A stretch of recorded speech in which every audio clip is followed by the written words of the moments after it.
Olá pessoal, comandante Orlando Matos aqui, Minuto Conexão Geo desta sexta-feira, 27 de dezembro de 2024. Como já tinha alertado vocês no nosso Conexão Geo da semana passada, hoje, sexta-feira, não temos podcast, mas quis trazer esse Minuto Conexão Geo apenas para atualizar vocês com relação a alguns assuntos dessa semana. Primeiro deles, como eu já falei no o último Minuto Conexão Geo que fiz, foi na segunda-feira, ataques dos Houthis. Os Houthis, aquele grupo xiita lá do Iêmen, seguem sendo a maior ameaça entre os proxies do Irã em relação a Israel. O Hamas já está bastante degradado, embora Israel siga atacando o Hamas ali na faixa de Gaza. Hezbollah também com cessar-fogo já parou, a Síria mudando de governo, ainda está numa situação bastante instável, mas sem ameaçar Israel no momento. Mas os Houthis não, os Houthis seguem realizando ataques ao tráfico mercante na região do Mar Vermelho, Golfo de Aden e também contra Israel. Ontem, o Israel, de quarta para quinta-feira, Israel realizou um grande ataque a vários pontos lá do Iêmen, onde estão os Houthis, inclusive na capital do país, Sana. A capital do país, lembrando a vocês, foi conquistada pelos Houthis há alguns anos atrás, mas o Iêmen, efetivamente, que é reconhecido na ONU, não tem mais capital em Sana. Sana hoje é ocupada pelos Houthis. Então, Israel atacou Sana, atacou Porto de Rodeita e outros lugares. Então, Houthis, vamos seguir acompanhando, vamos seguir de olho, ainda é um elemento de bastante estresse ali no Oriente Médio. Mais um ponto que trago para vocês, que achei interessante ao longo da semana, a polêmica do que o presidente eleito Donald Trump falou em relação a Canadá, Panamá, principalmente Groenlândia. Em relação ao Canadá, acho que tem muito a ver com o primeiro-ministro Justin Trudeau do Canadá, que está aí por um fio, deve deve renunciar a qualquer momento. Devemos ter eleições antecipadas no Canadá.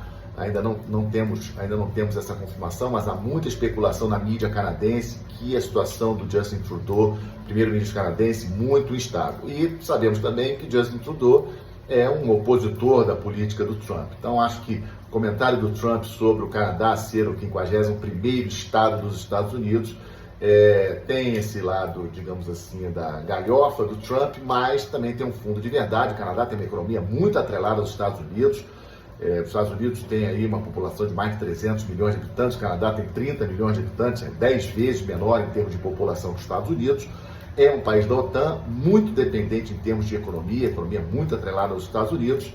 E aí o Trump, para dar uma cutucada no Justin Trudeau, fez essa brincadeira aí do 51º estado dos Estados Unidos.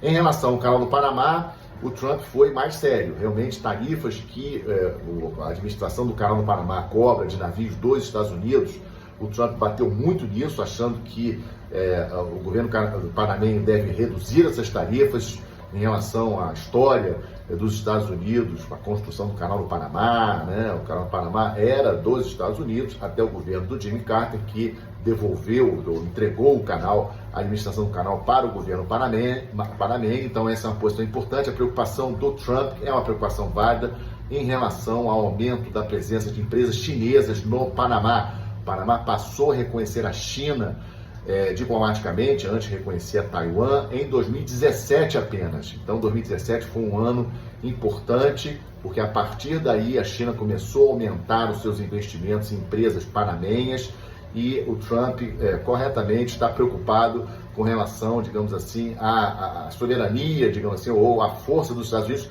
Para vocês terem uma ideia, 70% dos navios que cruzam o Canal do Panamá de um lado para o outro tem destino ou vem de portos nos Estados Unidos. Então, o Canal do Panamá é estratégico para o país, foi construído por causa disso, inclusive estratégico para a Marinha Americana. Então, o Trump, com relação ao Canal do Panamá, a preocupação dele faz sentido. E a última polêmica em relação à Groenlândia. Trump já tinha falado sobre Groenlândia em 2019, quando ele era presidente, já tinha comentado, antes de uma viagem que ele ia fazer à Dinamarca, ele tinha falado sobre o interesse dos Estados Unidos de comprar a Groenlândia.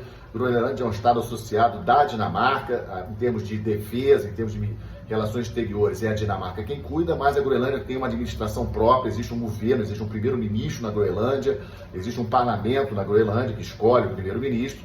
População da Groenlândia, composta dos Inuits, que é um povo originário daquela região, os esquimós, como a gente comumente fala, são apenas 50 mil, uma economia baseada um pouco em turismo, alguma coisa em termos de pesca, mas a China tem aumentado a sua presença lá em termos de empresas. Os Estados Unidos, obviamente, preocupados com isso. Os Estados Unidos possuem uma base lá no norte da Groenlândia, uma base importante, e a Groenlândia fica numa posição estratégica em relação ao Ártico, o Ártico cada vez mais importante na geopolítica global. Por isso que o Trump falou isso, e não falou por acaso. Então, obviamente, o governo da Dinamarca rebateu, o primeiro-ministro da Groenlândia também disse que a Groenlândia não está à venda, mais uma vez, já tinha dito isso em 2019, falou novamente agora essa semana. Então, é outro assunto também para nós acompanharmos a partir da posse do presidente eleito Donald Trump, dia 20 de janeiro. Groenlândia vai ficar na pauta, os Estados Unidos vão ficar, os Estados Unidos de Trump ficarão realmente de olho na Groenlândia, vamos seguir acompanhando.